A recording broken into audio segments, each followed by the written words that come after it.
Welcome back to my YouTube channel. Today I'm coming at you with another hot take topic, which is consumerism in the book community. For those of you who don't know or who are new here, my name is Gabby. This is my page where we talk about all things book related, book reviews, book reactions, maybe some other things, but let's get into today's topic. So what is consumerism? I'm going to put the definition right here from Google.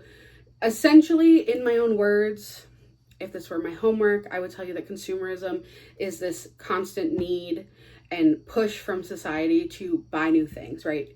New trends, spend money. And there's a couple reasons consumerism is bad. Primarily because it's polluting, right? It's part of the reason our landfills are so big. As new trends come, the more we buy, the more we have to get rid of. And where does that go? Landfills. We've got nowhere else to put it. So it goes to landfills. But if you don't believe in global warming, like the whole concept, at a minimum, consumerism is not great because we live in an economy where we shouldn't be spending money. If you have the money to spend, pop off clean. I'm jealous. I love that for you. But I don't have that money to be spending, and I know a lot of us don't. And I can make that assumption because as somebody who is really interested in pop culture and cycles of society, usually reading becomes very popular, much like it is now, when the economy is bad because we don't have money to be going out. I don't have money to be spending. So we read, right? And it's kind of a weird double-sided sword to think, oh, I don't have money to read, but let me go spend all my money at the bookstore. So I want to talk to you about how we see consumerism play out in Booktok and what we can maybe do to avoid it, because I think much like you, I have a very long TBR and I'm never going to make it through it. So a TBR is like a list of books to be read, right? TBR. Because we have such a heavy influencer culture nowadays with TikTok, BookTube, myself included, right? I'm up on here filming videos. We're often recommended books all the time from people. So to give like a loose example, I would say if I went on TikTok, probably once a day, I'm recommended 5 books that I'm like, oh, I got to add that to my TBR. That sounds so good. I need to read it. Let's say I invest in those books. Realistically, I'm going to read, for me, I probably read about 3 books a week, but for the average person, let's say 1 book a week. The average avid reader with the time that they have, they read 1 book a week. But every day you've added 5 books to your TBR. Assuming you go out and buy even half of those books, right? Half of 35, that's a lot of books to buy in 1 week for somebody who's going to read maybe 4 a month. That's kind of like an asinine amount of books to be consuming. And so this is where that issue comes from. But the reason we engage in this influencer culture, right, is we have FOMO. We're watching book hauls. We're seeing everybody talking about the newest book that's come out. We don't want to be left out of the conversation because we have this sense of community on social media. So we go out and buy it. 2 other big areas of consumerism that I think really need to be spoken on are Kindle and Audible. And I want you to know that everything I preface with today, it does not apply to you if you're like, I have no other access, or this is what's working best for me. That's fine. I just think that these are things to take into consideration so you can make the most informed decisions for yourself. When it comes to Audible, very recently, they changed their policy to charge more on the client but pay the authors less. So take that in consideration. When you are investing in consumerism, oftentimes the argument that I hear back from people is, oh, well, I really want to support the brand. Or in this case, I really want to support the author, right? I love this author. I love what they stand for. I love everything they create. I get that. But if you're going to buy the audiobook from Audible, you're not really supporting the author because they're not making the most money that they can be making. You'd be better off going to an actual bookstore and purchasing it there. Second to that is Kindle, right? So Kindle recently came out and let us know that you actually don't own any of your Kindle books.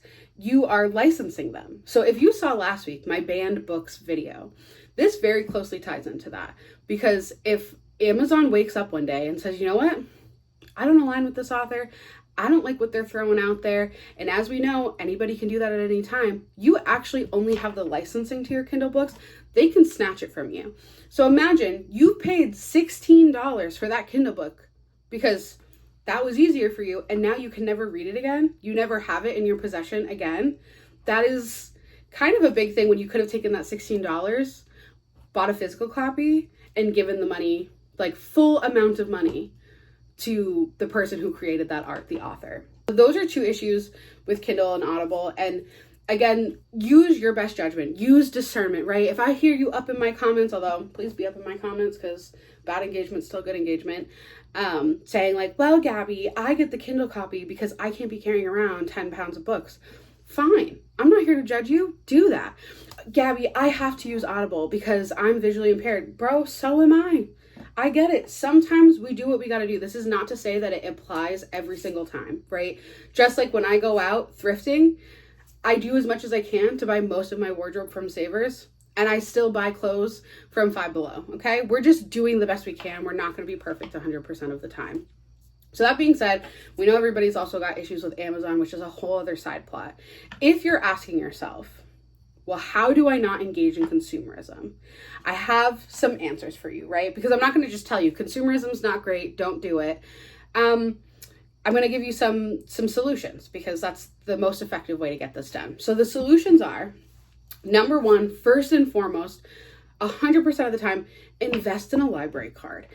Usually when you get a library, as long as your book is not banned at that library, reference my banned books video for more information if you don't know what that is, you can go there and request the book. If your library doesn't already own the book, they're probably going to pick up a copy for you. Getting a library card allows your state to know that they need to continue funding your library, that it's something worth investing in. So 100% get the library card. If you've never heard of Libby, let me tell you, Libby is the greatest resource you will ever have. I think I have 4 library cards hooked up to my Libby, all using actual proper rules. Okay, I'm not stealing any library cards here, although like I'm not opposed to it. Don't quote me on that.